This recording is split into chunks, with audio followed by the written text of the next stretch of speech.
যে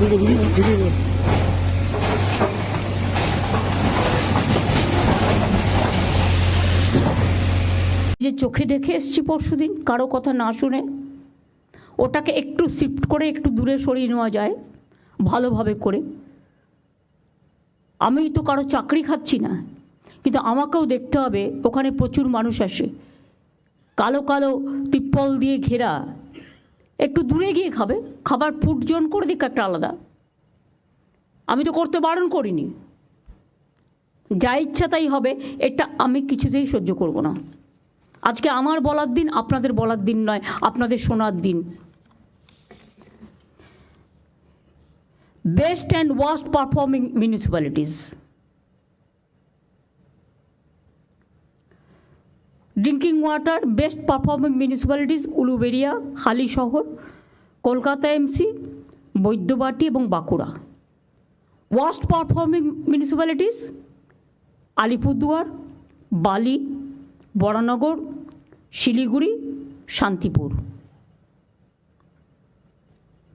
housing best performing municipalities Uluberia, Jangipur. Uluberia যদি করতে পারে তো আপনারা করতে পারেন না কেন? অন্য municipality, it must be the model. Uluberia, Jangipur, Habra, Krishnanagar and Madhyamgram. Worst performing municipalities Bidhannagar MC, Asansol MC, Raiganj and Contai. সব সম্পত্তি করে রেখে দিয়েছে নিজস্ব, এগুলো ভেঙে দেবো আমি একদম। Cleanness and waste management Kolkata municipality best performance municipalities Basirhat, Baidyabati, Uttarpara, north Dumdum and Nabadwip. Worst performing municipality Contai, Dalkhola, Panihati, Howrah, Coopers Camp, Suri. এগুলো আমি বলবো যেগুলো আমি বললাম। আরবান ডিপার্টমেন্টের বিনোদ তো ইলেকশন নিয়ে ব্যস্ত ছিল, আর ইলেকশন হলে এই 4 মাস এদের আর কোনো কাজ করতে হয় না। এখন দিদি সঞ্জয় বনসাল আছে। সঞ্জয় বনসাল তো নতুন করে জানে না কিছু, আজ থেকে তো বিনোদ আবার দায়িত্ব নেবে। সঞ্জয় বনসালের অন্য ডিপার্টমেন্ট আছে, আমি কোনো অবহেলা শুনবো না, আমি বলে দিলাম। পারফরমেন্স রিভিউও হবে। আমি অনেক ভদ্রতা দেখিয়েছি, কিন্তু ভদ্রতা দেখানো মানে এটা নয় যে একতরফা গায়ের দখলে জমি দখল হবে, কাজ করবে না, এটা হবে না। হাওড়াতেও এসডিও আছে, নদিয়াতেও কুপার্স ক্যাম্প এসডিও রানাঘাট আছে, পূর্ব মেদিনীপুর হলদিয়াতেও এসডিও হলদিয়া আছে। তারা দেখে না কেন? কেন দেখে না? তাদের they have to take the responsibility. এদের কাছে শোকজ করো, ক্লারিফিকেশন চাও।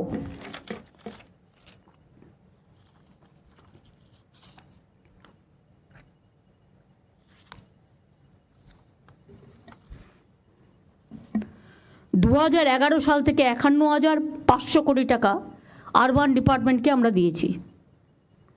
যা চেয়েছেন সব দেয়া হয়েছে, অথচ দায় হবে সরকারের, মানুষ পরিষেবা পাবে না। এটা আমি মেনে নিতে পারছি না। আগামী দিন অ্যাকশন হবে। কলকাতা, বিধাননগর, নিউ টাউন, হাওড়া সহ সব জায়গায়, শিলিগুড়িতেও ডাবগ্রাম, ফুলবাড়ি তার মানে উদাহরণ। এবং আই এম সরি, ওখানে একটা ল্যান্ড মাফিয়া গ্রুপ তৈরি হয়েছে, তারা গভর্নমেন্টের সব জমি কাওয়াখালি থেকে শুরু করে বিক্রি করে দিচ্ছে। এটা নিয়ে আমি অলরেডি তদন্তের নির্দেশ দিয়েছি। এক্ষেত্রে পুলিশও লোকাল ইনভলভ আছে, ল্যান্ড ডিপার্টমেন্টও ইনভলভ আছে। বিবেক, তোমাকে দায়িত্ব দেওয়া হচ্ছে ল্যান্ডের, বিএলআরও ডিএলআরও 1% তুমি ভালো পাবে, বাদবাকি সবটা শেষ করে দিচ্ছে।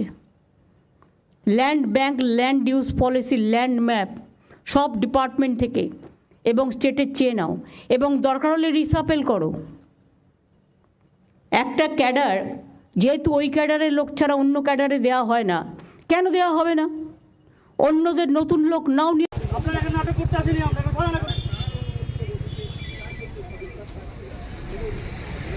আপনারা দেখতে পাচ্ছেন মুখ্যমন্ত্রী মমতা বন্দ্যোপাধ্যায় নির্দেশের পরই তড়িঘড়ি কিন্তু পুলিশ প্রশাসন কিন্তু নজরদারি চালাচ্ছে।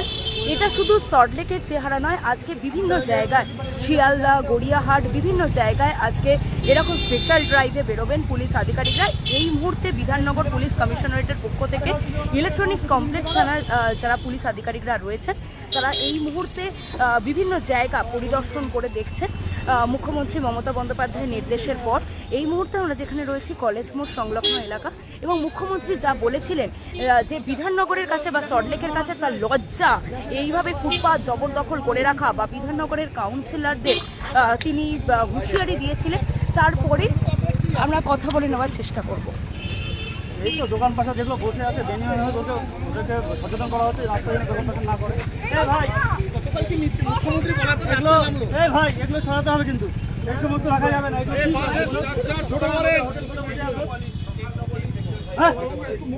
এগুলো ভাই তোমাদের সরাতে হবে। এগুলো কি এগুলো থেকে আপনারা চলে এসে এখানে এগুলো করছেন ভাই। এগুলো টোটাল একদম হোটেল খুলে রেখে দিচ্ছে। ফুটপাত করা বলো তো ভাই, ফুটপাতে লোক যাবে কি করে? হচ্ছে না। আর যখন তখন ক্যাজুয়াল লোক নিয়ে নিচ্ছে না জিজ্ঞেস করে, বারবার বলা হচ্ছে ফাইন্যান্সিয়াল অর্ডার ছাড়া করবে না, অথচ অনলাইনটাকে অ্যাভয়েড করে কিভাবে দিয়ে দেওয়া হচ্ছে পারমিশন। যার আছে সে পেয়ে যাচ্ছে, যে দিতে পারছে, আর নেই সে পাচ্ছে না, তাকে হ্যারাস হতে হচ্ছে। টাকার বিনিময়ে পুরসভার বহু জমি বেদখল হয়ে যাচ্ছে, সরকারি সম্পত্তি নষ্ট হয়ে যাচ্ছে। আমি হাওড়া পুলিশকে বলবো একটা তদন্ত করার জন্য, এবং চিফ সেক্রেটারিকে আমি অর্ডার দিচ্ছি, সেখানে যদি রাম শাম যদু মধু যেই হোক, ইভেন আমিও যদি হই, আমাকেও ছাড়বেন না। আমি জানতে চাই না কে দখল করেছে, কিভাবে করেছে, পেছনে কারা গ্যাং আপ করেছে, এবং কিভাবে এগুলো হয়েছে। আমি এসব জানতে চাই। সরকারি সম্পত্তি কারো ব্যক্তিগত সম্পত্তি নয়। লোভ বেড়ে যাচ্ছে, লোভটাকে কমাতে হবে।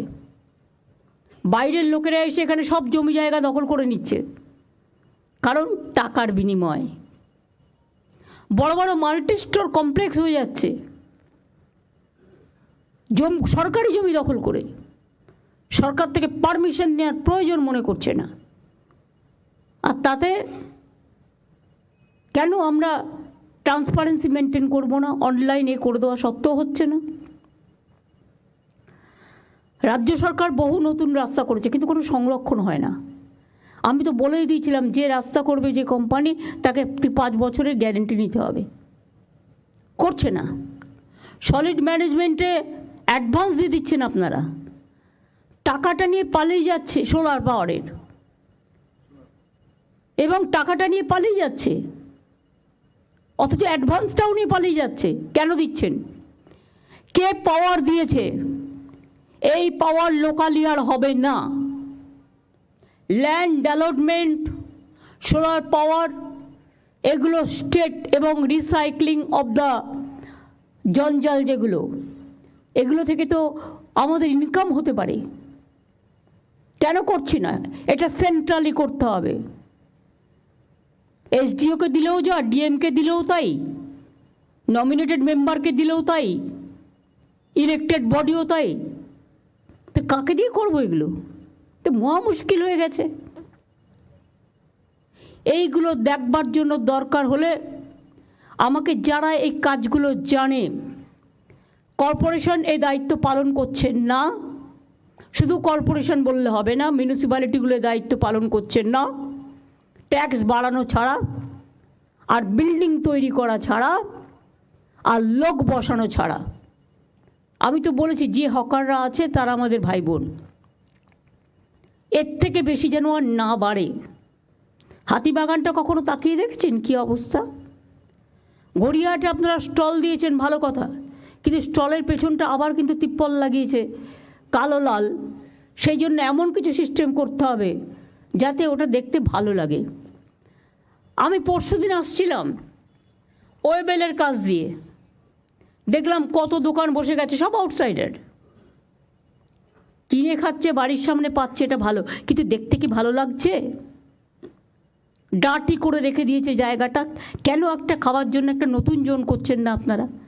যে জোন আপনার শহরকে ডিস্টার্ব করবে না, মানুষকে ডিস্টার্ব করবে না। বৃদ্ধা থাকেন, ভাড়া নিয়েছে তার কাছ থেকে, ভাড়া নেবার পর পারমিশন নেই, উইদাউট পারমিশনে 3 তলা 4 তলা 5 তলা তুলেই যাচ্ছে। কেন তাদের অ্যারেস্ট করছেন না? কেন ভেঙে দিচ্ছেন না? 2-1টাকে অ্যারেস্ট তো করুন, 2-1টা ভাঙুন। আমি বলবো স্টার্ট ফ্রম মাই হাউস। কেন আমি ইলিগাল জিনিসকে আমি অ্যালাউ করবো? যেই হোক, কোনো এমএলএ, এমপি, মিনিস্টার থেকে শুরু করে পুলিশ অফিসার, জেলা এসডিও, ডিএম থেকে শুরু করে আইসি থেকে শুরু করে, কারো অভ্যাস হয়ে গেছে আইসি হলে যতটা পারি ইনকাম করে নি, এসডিও হলে একটা সঞ্চয় করে নি, ডিএম যে কদিন থাকবো সঞ্চয় করে নি দেশে পাঠিয়ে দিই। এগুলো অনেক হয়েছে, আর করবেন না প্লিজ। এবার কিন্তু বড্ড চোখে লাগছে। সল্টলেক আমার লজ্জা লাগছে। রাজারহাটেও শুরু হয়েছে এনক্রোচমেন্ট, সল্টলেকেও ইচ্ছা মতো সুজিত বোস লোক বসাচ্ছে কম্পিটিশন করে। কেন বাইরের লোক বসবে? এআরডি অফিসের অপোজিটে, যদি আপনাদের আমি ছবি দেখাই ভাববেন না যে আমি উইদাউট কাগজপত্রে আপনাদের কাছে চলে এসেছি। ছবি দেখালে নিজেরাই লজ্জা পাবেন। এর জন্য কত দিতে হয়েছে? এই একদম পুরো এআরডি অফিসের সামনে সব এনক্রোচমেন্ট হয়ে গেছে। একটা করে তিপ্পল লাগাচ্ছে, একটা করে বসে হচ্ছে, একটা করে তিপ্পল লাগাচ্ছে, একটা করে বসে হচ্ছে। কেন? ওয়াই? আমি জানতে চাই কত টাকার বিনিময়ে কারা নিয়েছে টাকা? কেন সল্টলেক কর্পোরেশনের কাউন্সিলররা কাজ করে না? তারা তো ইলেক্টেড বডি, কেন কাজ করে না আমি জিজ্ঞেস করছি। রাস্তা ঝাড় দেয় না, এবার কি আমাকে রাস্তা ঝাড় দিতে যেতে হবে? শুধু কি ওপরের দিকে তাকালেই হবে? নিচের দিকে তাকাতে হবে না? এলাকার লাইট দেখে না, রোড দেখে না, জল দেখে না, মানুষের প্রবলেম দেখে না? এই শহরটাকে আমি এত সুন্দর করে বানিয়ে দিয়েছি। কলকাতা শহরে ভিডিও করা ছিল কোন রাস্তা কত পর্যন্ত এনক্রোচমেন্ট আছে। তা সত্ত্বেও একটা করে নতুন ওসি আসে আর বসিয়ে দেয়, আর আমি ঘাতক ঝগড়া করব।